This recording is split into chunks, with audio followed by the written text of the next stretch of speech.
Welcome to the DEVSTREAM. VoxDay, voxday.blogspot.com, and of course, Infogalactic. So tonight we've got the rare DEVSTREAM, and this is going to be a little bit speculative. It's going to be a little bit out there. We're not going to talk about game development, which is normally what we do when we talk about DEVSTREAM, but we're actually talking about design elements that connects to a lot of game design concepts. And yes, fortuitous video has already guessed, we're talking about the Infogalactic social media function. And we haven't named it yet. We haven't even given a tremendous amount of reflection about some of the specific features that we're going to use. In fact, I'm going to kick some of those ideas around tonight, I should say. But what's interesting is that because of one of our strategic alliances, we are going to be introducing it, probably have an early alpha, totally functional early alpha in the January-February timeframe. And that's January-February 2019. Now it's going to be interesting to see whether we are able to do our custom feature set that we'd like to do, because the people that we're partnering with have a really big, very large scale vision, and so it's going to be interesting to see how our focus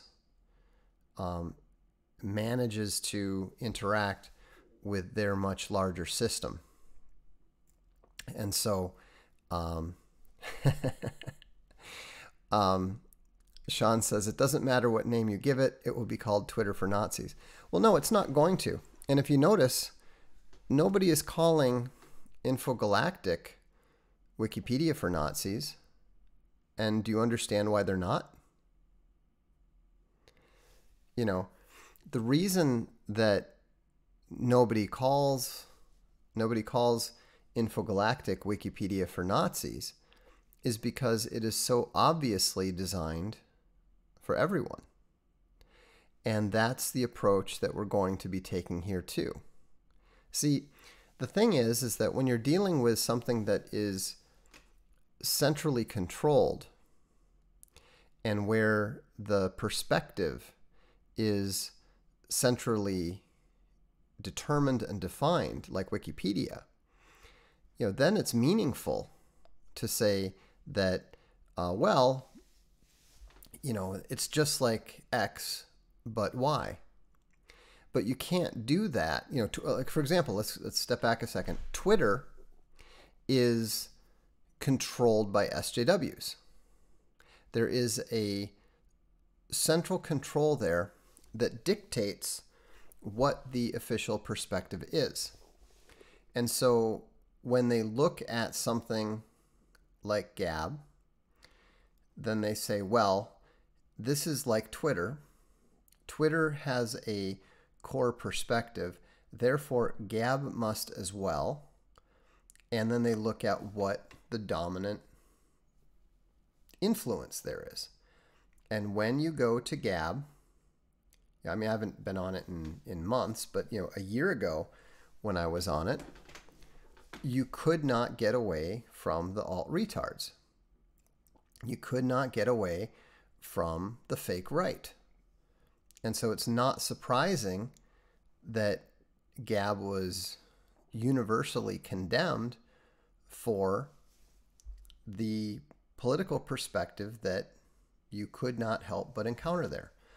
Now, nobody nobody says the same sort of thing about Infogalactic, they kind of made a half-hearted attempt, but nobody could do that because they would go there and they would see that, you know, it just wasn't true. Because what we are doing with Infogalactic is that we're giving the control to the user. The user's perspective is what is going to ultimately define what he sees.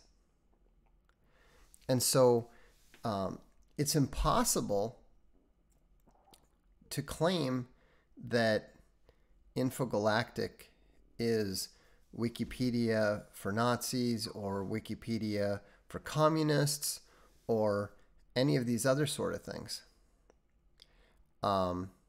You can't do it because the answer to all of it is yes. You know, anyone can use it and anyone will see what it is that they prefer to see. The control is in the user's hands. You know, we're not talking about something that is some sort of free speech thing. We're not talking about that at all. We're talking about from a basic technological point of view, the perspective is under the control of the user. I'll give you an example. This is the way that we compare it. If you look at any Wikipedia page, people tend to think of it as being just one page. But every page is really a vast vertical stack of pages. The problem is that the page that you see on the subject is the one that the 535 Wikipedia admins have determined is the one true page. That is the only perspective that is permitted. And if you violate that perspective, they will override you, they will block you, they might even kick you off. In the case of Infogalactic, what we're doing is we're taking that vertical stack and we're just spreading it out, and then we're allowing you to decide which of all of those pages are the one that you want to see. And so if you are a communist, if you are a Nazi, if you are whatever it is you happen to be, there is going to be a way for you to optimize and see the version of digital reality that you prefer to see. We do not define the one true perspective. There is no one true perspective. You know, one of the taglines that we actually thought of using was your universe, your view. Now we decided not to do that because frankly it's a little wordy and it sounds a bit like something out of Firefly. Whitler says that's surprisingly generous towards leftists of Infogalactic. Well, the whole point is that the best way to prevent something from being infested and converged and controlled is to render the very meaning of control irrelevant. George Freeland says, if I decide a particular set of editors are idiots, will I eventually be able to filter out all their contributions? Yes, without question. You know, that's part of the design. And we're going to take that same philosophy and we're going to apply it to the greatest extent possible to what we're doing. Now, it is possible that this approach is going to be irrelevant. It's possible that the core technology design is going to be so intrinsically decentralized that it's not even going to be meaningful for us to add that level of perspective control from the user's perspective. I mean, that control may already be there. We're not, yes, if people want an echo chamber, then that's what they can have. No one's forcing you to do that. You know, I mean, that's such a ridiculous objection. We are giving control to the user. If the user wants an echo chamber, he's got an echo chamber. If the user doesn't want an echo chamber, he doesn't have an echo chamber. The beauty of it is that we're not forcing anything, you know, on anybody. And so, you know, you can't, I mean, that's the thing that you need to understand, is that when there's no prize, when there's no single set of levers to control, then there is nothing to converge and nothing to take over. And so, you know, that's what we're working towards. Whether we can pull it off, you know, we'll see. But I think that you can see already, you know, we've barely scratched the surface of what we intend to do with Infogalactic. And already people are quite positive about it. Let me give you an example of something that already exists on Infogalactic. If you want to hear, or if you want to define your own page, if there's a page about you, then you have the ability, and only you have the ability, to access that page. For example, if you go to Infogalactic right now, go to Infogalactic's Vox Day page. So just type in, like, I've actually got it set up with Brave so that it goes right to Infogalactic. If you look at the Vox Day page, you'll notice across the top it says page, it says verified, and then it says discussion. Now if you click on the verified page, what you'll see, I really should put a newer picture up, or at least a different picture up, to make it more distinct. But what this page is this is a page that only I have the ability to alter. Okay, so this is the regular, the page marked page is the equivalent of the Wikipedia page. But if you want to see what I think of myself, the verified means we verified that I am the subject of this particular page, and I'm the only person who is allowed to touch it. So if you want to, you know, if you've got a Wikipedia page about you, and of course half the time they've got stuff that's untrue, half this time they've got stuff that's unfair, then what you're able to do is present your side of the story. Now maybe you're gonna present a bullshit version of your story. Maybe you're gonna omit significant things. But that in and of itself is informative about you.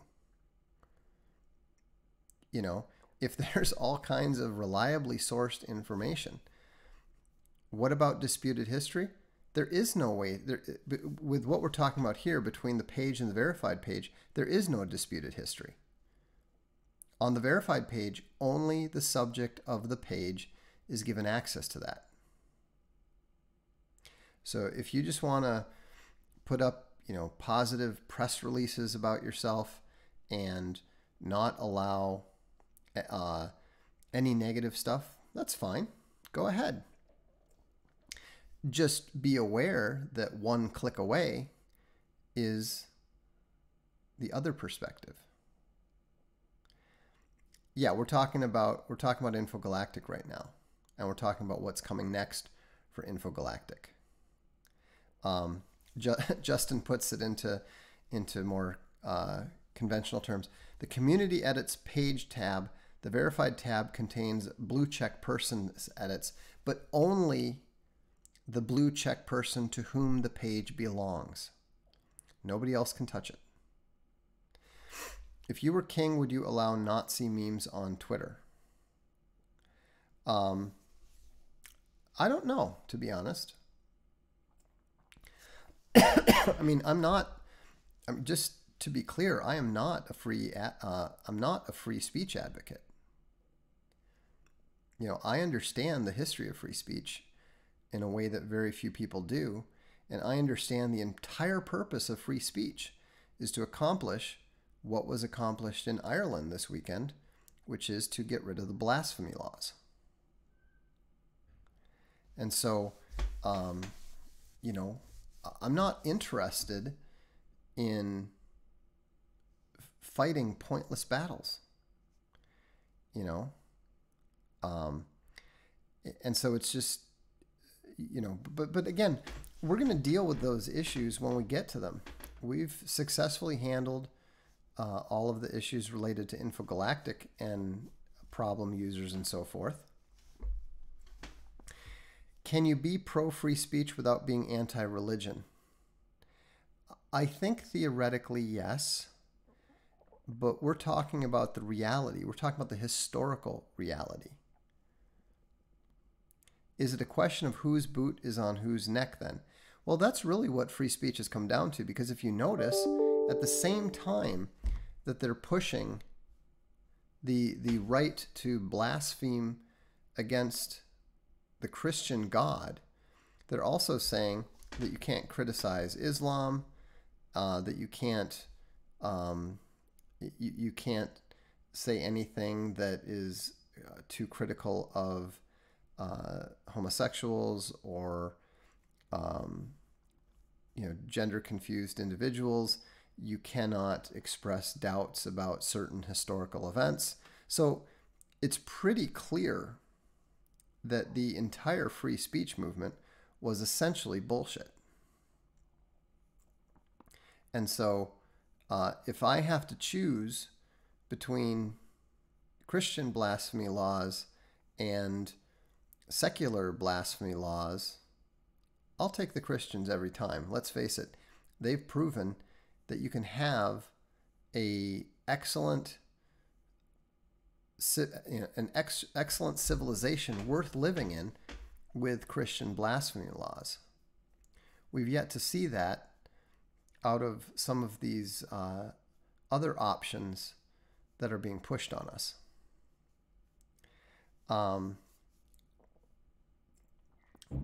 Let's see. Free speech at its best is a peace treaty between philosophies. It can't be sustained if one side is permitted to violate the treaty at will. That's absolutely correct. And so, you know, I think that, I mean, if you look at what happened with Gab, you know, Andrew Torba tried to take a free speech absolutist position. You know, he tried to claim that libel, that pornography, you know, that images that were targeted and offensive were all just fine. And yet he was frantically attempting to remove all of the cartoon porn from his site less than a year later. What happened to that free speech absolutism? You know, exactly what I told him was going to happen a year ago. I said, you need to get this stuff under control or you're going to lose it all. And he said, you know, you just can't handle free speech. Could we post porn on Infogalactic social media? No, we are not going to permit that. You know, that's what 8chan is for. We have absolutely no interest in allowing people to just turn the site into a complete free-for-all. You want to do that, do it somewhere else. What we are attempting to design is something that is going to be a optimal site for communication back and forth between normal people. We don't care about the freak shows. We don't care about the free speech absolutists. We don't care about the Nazis. You know, you've got Gab or whatever else. You know, you're not our market. And so, with the surveillance state, deep state operating as they do, does the right still need free speech laws for their own protection? Well, they're not getting that protection with those laws, so I would say no. Don't use any company or website based in the US. Yeah, we're well ahead of you on that.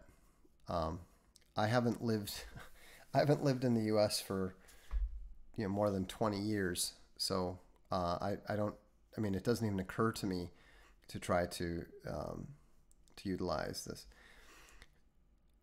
Vox, I assume these warnings to Torba were sent to him prior to the Anglin debate.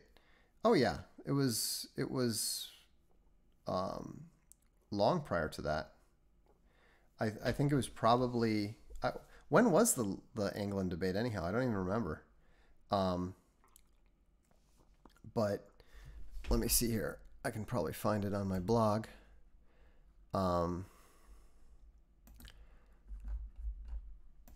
Anglin debate. Okay.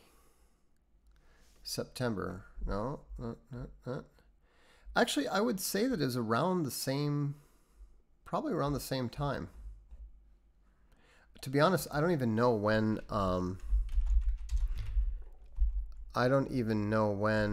I stopped using Gab.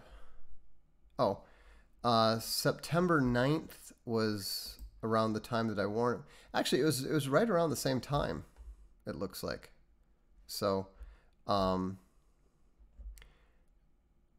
yeah, it was right around the same time, almost at exactly the same time. September 2017. And so, but yeah, I specifically warned Andrew Torba that he needed to get rid of the alt-retards.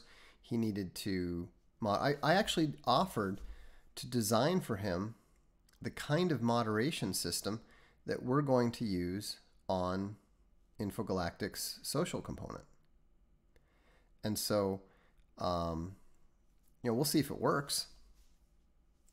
But most of my designs work pretty well. And so, I think that it's going to be effective. It may not be perfect. It won't be perfect. But like all the other stuff that we do, it'll improve over time.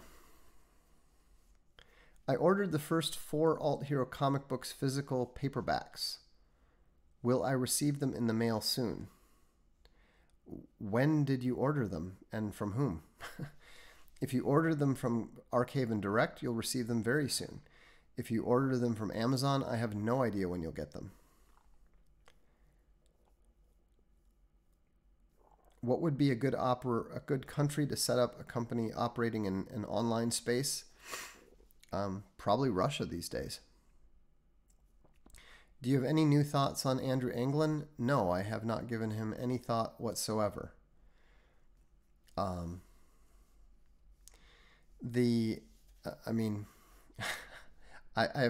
have no idea why people are interested in this stuff. Just curious, why would people join a website that would be no different than Twitter? Because they want to be able to engage in similar communications without the oversight of the SJW Converge Twitter Trust and Safety Council. Hey Vox, here's a semi-comedic question, but how do I become as smart as you? That's a stupid question. I mean, intelligence is something you're born with. It's like saying, how do I become taller? The answer is you don't.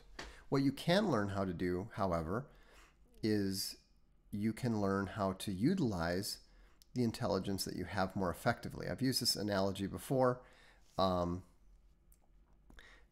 Intelligence is like the bore of a cannon. The higher your intelligence, the bigger the cannon is, the bigger the shell it can fire. But you still need to know where to point it, and that's wisdom. And you still need to have ammunition for it, and that's knowledge. So even if you don't have a particularly big gun bore, you can still effectively put fire on target with wisdom and with knowledge. So intelligence tends to be overrated. People put too much stock in intelligence. They don't put enough stock in wisdom, in experience, and in knowledge. Where do I find Alt Hero Q comic books? You don't yet. We haven't published them yet. Let's see here. Vox, I'd love to see you debate Varg Vikernes. I'll be happy to debate him sometime. I've read some of his site, some of the things he's written on his site. I don't think that the debate would be quite as I don't think that it would be a particularly difficult debate, to be honest with you. Let's see here. If most of the researchers believe your intelligence set for the rest of your life around 18 years old, yeah, that's probably true. How is your way of thinking different from someone with an IQ of +2 to 3 SD? I would suggest that you go to my blog and do a search for UHIQ.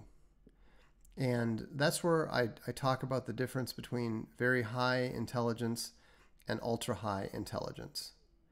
There is a point where people begin to think fundamentally differently. I'm at the from what I've seen, I'm at the very lowest end. I'm at the very bottom of that different type of thinking. It tends to be more holistic. It tends to be less tree, more forest. And it also tends to somewhat approximate intuition. It's not intuition, but it tends to operate in a similar manner from what I've seen. What books did you read for the history of free speech? The one that I recommend is the one by J.B. Bury. I think it's called A History of the Freedom of Speech, or The History of Freedom of Expression, or something like that. In order to be different, historical revisionists should be allowed to congregate, discuss, debate. Certainly.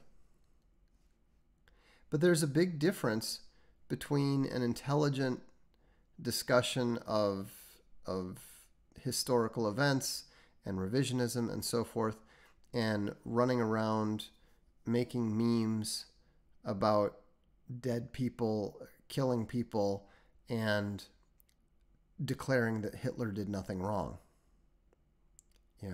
Save that for the Chans. Was Bucknell at all difficult for you? Oh, not even a little bit. To put it in perspective, I was taking a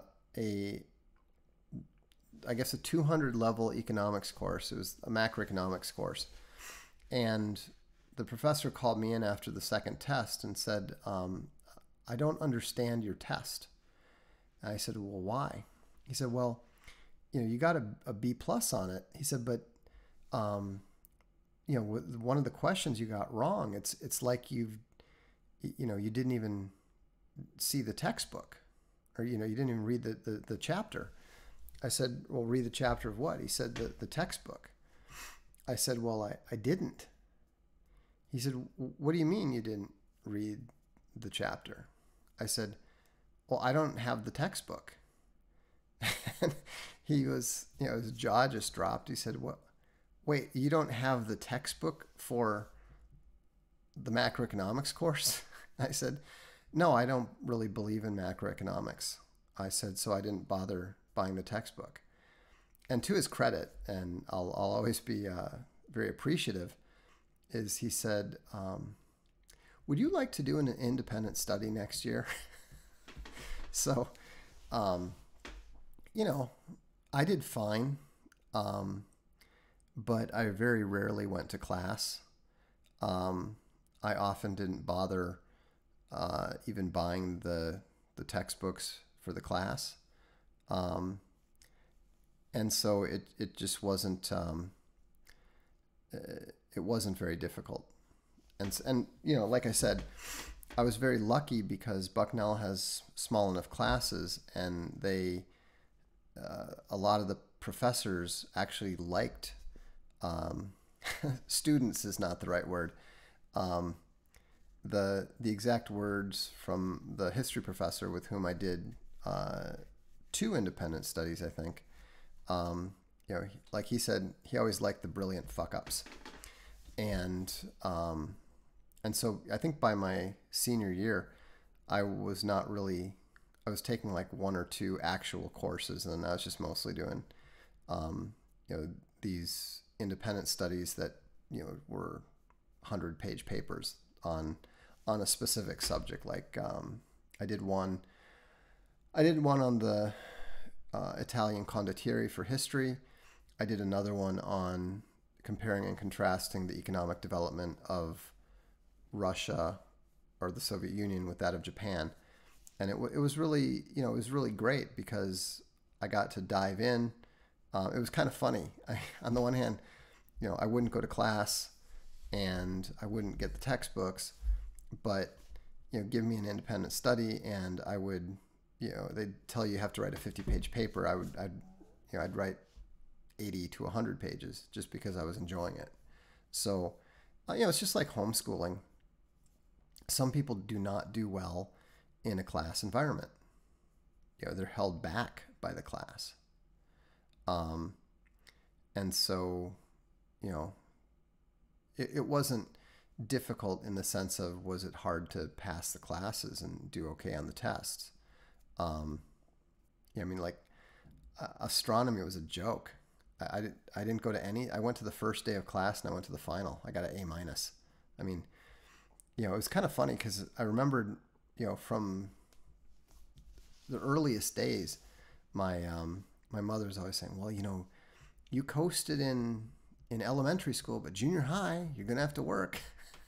It's like, yeah, not so much. Is Nassim Taleb ultra high IQ? Absolutely. Taleb is one of the smartest people I've ever had the good advantage to read, to encounter. I've got his complete works. I've read several of his books twice. He's absolutely brilliant. Spectrum says, wow, Vox really likes to talk about how smart he is. Look, people ask. They find it interesting because they want to know more about it. I mean, what am I known for? I mean, the only reason I joined Mensa was back after I started writing a column, and literally everybody else on the page had a thing, doctor of this, blah, blah, blah. This person has, 12 New York Times bestsellers. What was my credential? I designed some computer games. So the only reason that people had to pay any attention to what I was saying was, oh, he's in Mensa, which, as we all know, is not really impressive. But but it's the only, it's the only high IQ organization that people recognize. At least it gives people a starting point to say, okay, why might I want to pay some attention to what this person is saying? What source were you referencing when you mentioned that Ashkenazi IQ is overestimated? It's a 1957 study by Barry something or other. Hang on a second, I can give this to you. IQ 1950. Thing is, I think I put the wrong year on it in the first. No, oh, here it is. That's the right post. It's okay. The 1957 study by Boris Levinson entitled "The Intelligence of Applicants for Admission to Jewish Day Schools," published in Jewish Social Studies, Volume 19, July-October 1957, pages 129 to 140. So, that's specific enough for you? I'd be more impressed if I could have remembered it, but I did know it was 1957, so I was happy about that. I understand if you disregard this question as too personal, but do you raise your kids to believe they are white or that they are Indian? I mean, honestly, it's not a topic that I recall. I mean, we raise our kids to be Christian. Have you ever struggled learning a subject? Yeah, calculus. Calculus just doesn't click for me the way that statistics and some other maths do. The whole point of a derivative is just not something that ever naturally clicked. Let's see. Would Infogalactic social media ban the Z-Man? No. Mike Enoch? Probably, but just because he's a prick. Anglin? Definitely. I have no interest in people whose main object is to cause trouble. I don't care what the nature of that trouble is. I don't care why you're doing it. We don't want them.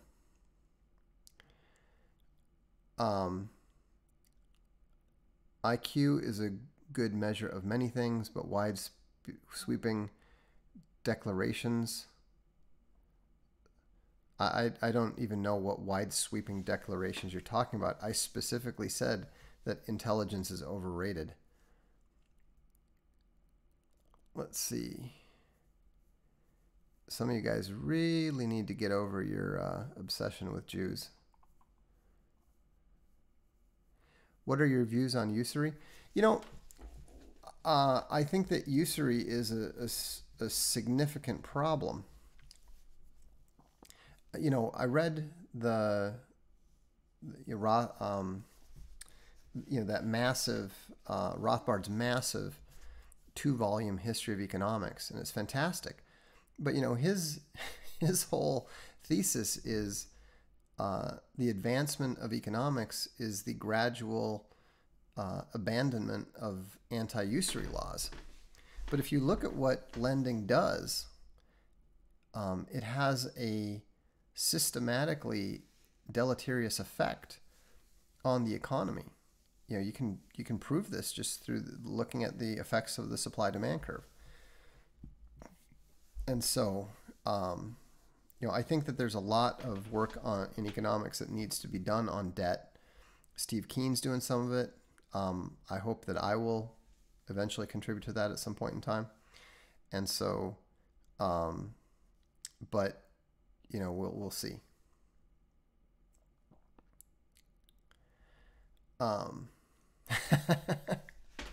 IQ is overrated because Jordan Peterson won't shut up about it. I to be honest, I have no idea. I have no idea what he's said about it lately. All I know is that he clearly put his foot in his mouth again when he was attacking the echoes. How much economics can be trusted? Oh, virtually none of it. You know, I mean, we do not understand economics at all. You know, I have a chapter in my book, The Return of the Great Depression. It's called No One Knows Anything. And it's basically the equivalent. You know, economics is similar to the physics problem called the three-body problem, except it's the n-body problem, which means that you can't figure out anything. And the more that they try to build their models, the further off they get.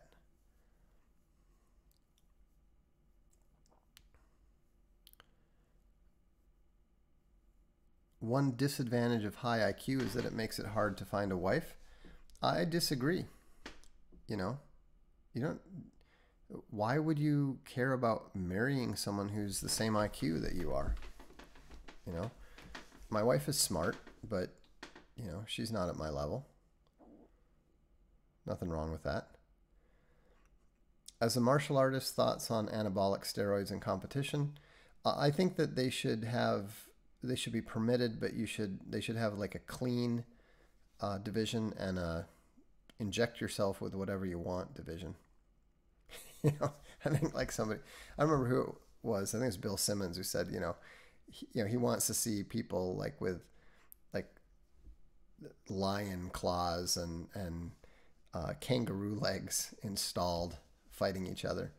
But it's not fair to have them go up against, you know, unmodified folks. Do you think Catholicism or the Catholic Church is corrupted beyond help at this point? No, it's very bad, but it's been very bad before, and it's come back from that. Hi Vox, first live stream, welcome. Intelligence is good, grit and character is more important. Well, I guess it depends. You know, if you're trying to figure out, you know, the speed of light, intelligence is going to be probably more important than grit and character. On the other hand, if you're handling money for other people, then we really want to stress character. You know, all these attributes are like weapons.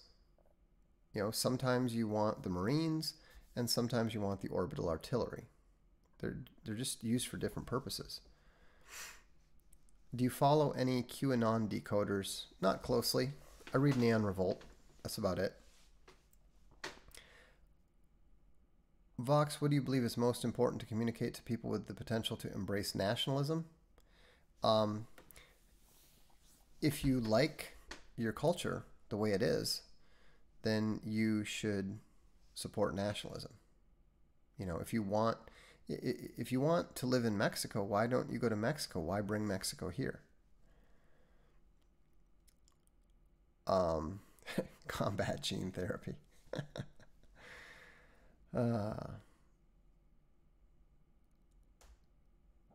Let's see. When will the God Emperor invade Mexico? I'm more interested in knowing when the God Emperor will invade California. I'm pursuing a girl who is not as intelligent, not a model, but loves God and has never been to college and wants kids. Jackpot. That sounds pretty good. You know, I mean, the thing is that a lot of the stuff that you care about most when you're young and you're just, you know, dating and whatnot is actually not particularly important when it comes to being able to successfully make a life together with them.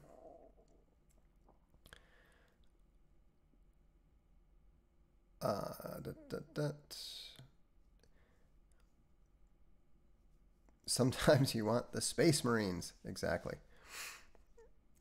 Another alt-right figure said race is more important than religion. I think that both matter. I think that absolutely both matter. You know, I mean, race and culture are intertwined. They're two sides of the same coin. I'm convinced the Enlightenment was a poison pill to the West. Am I wrong? No, I totally agree. All right. James, you're gone because you keep asking this different variants of the same fucking question.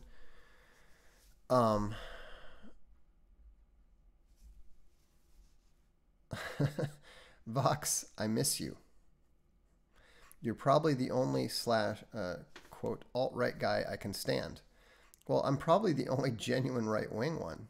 I mean, what you have to realize, and one of the reasons why I primarily describe myself as nationalist, right? I don't run from any labels. They can call me whatever they want. But, you know, fundamentally, I am a nationalist. A lot of the so-called alt-right was actually fake right. They weren't right-wing at all.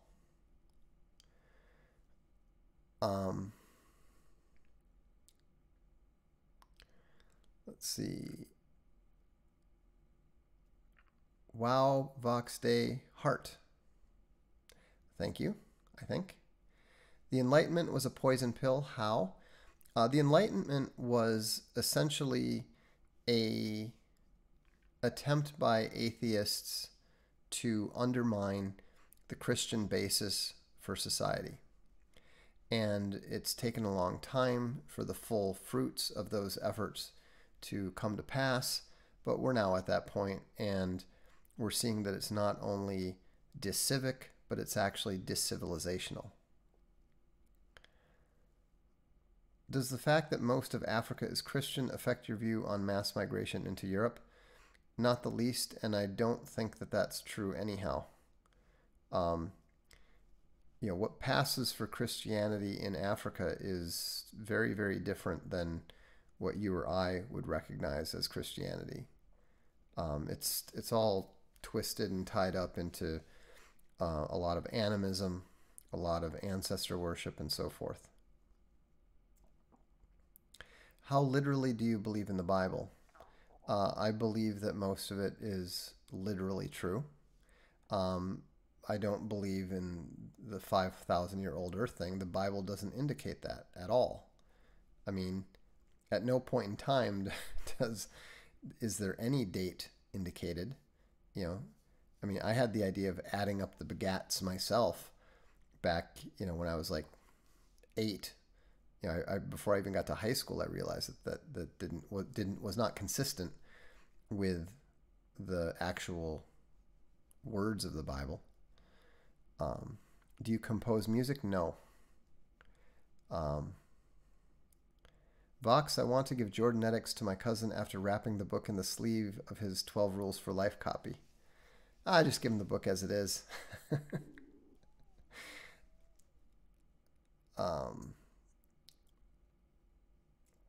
Voodoo Christianity. Yeah, exactly.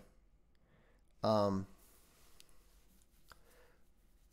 you focused on East Asian studies. What drew you to this? I mean, I've always appreciated the Asian cultures, and I was taking Japanese at the time, and I spent a semester over in Tokyo. Did Christianity's failures with the plague bring about the Enlightenment? No. Do you recommend Gammas play soccer? I recommend that they play any team sport.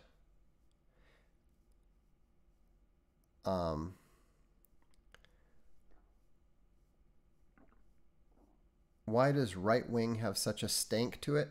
Because the left wing has been working at making that the case for over 150 years. It's not poor marketing, it's the fact that the other side controls the intellectual high ground. Do you think it would be ethical for Trump to mass deport the 11 to 30 million illegal aliens in the country currently? Yes. Is something like that even possible? Yes.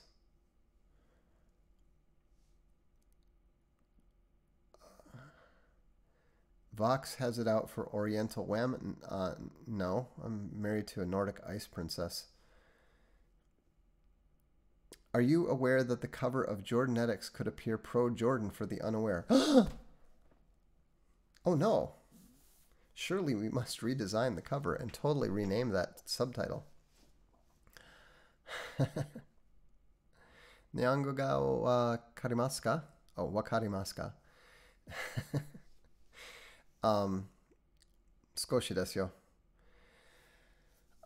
What is the best IQ test? I have no idea. How do you go from deism to Christianity? Realize that evil is material. Evil actually exists. And Christianity is the only way to successfully combat it. Vox, are you Sigma or Alpha? I'm definitely Sigma. At what point does a Gamma become Sigma? He doesn't.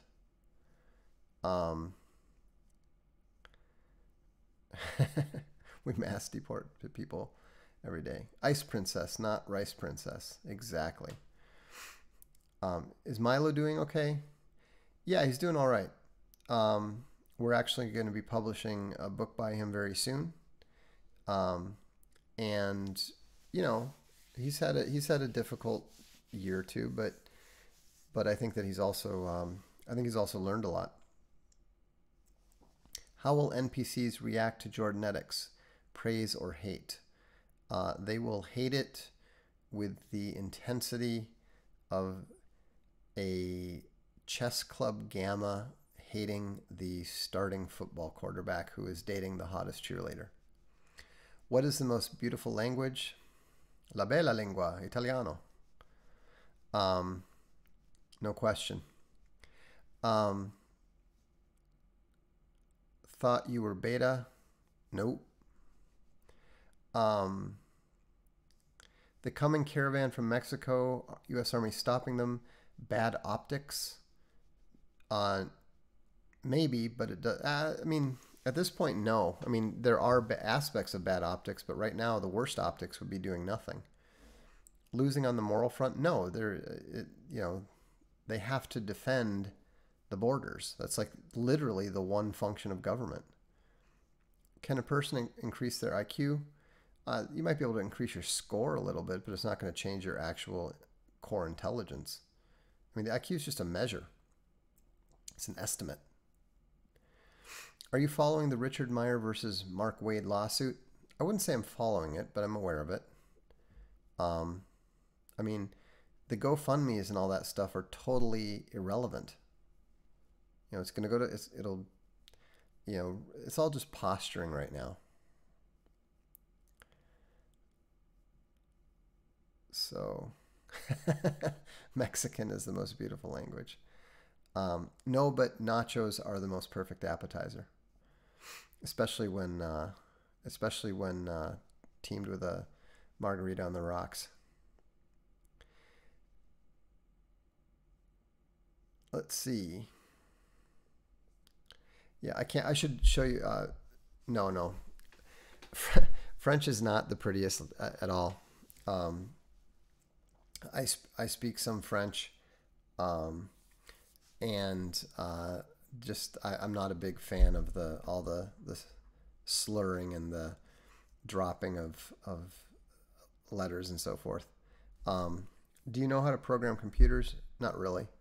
Have you learned any Italian regional dialects? I recognize them. I don't speak them.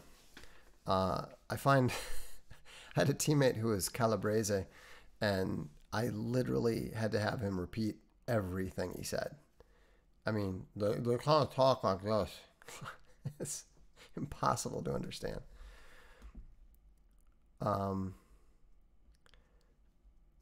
So let's see here. Okay, I should show you this. If you're not familiar yet with Jordanetics, this is my new book that's on pre-order. Milo wrote the foreword. If you're interested in supporting the stream and so forth, I would appreciate it if you'd consider pre-ordering it. It's funny. It's it's hard hitting. It's got all kinds of it's got all kinds of stuff from from the low level to the high level, and I think that you will definitely enjoy it if you are a Jordan Peterson skeptic. The font color looks familiar. Yeah, the font color might look familiar. So, anyhow, thanks for tuning in. And we will look forward to seeing you at the next dark stream. Have a good evening.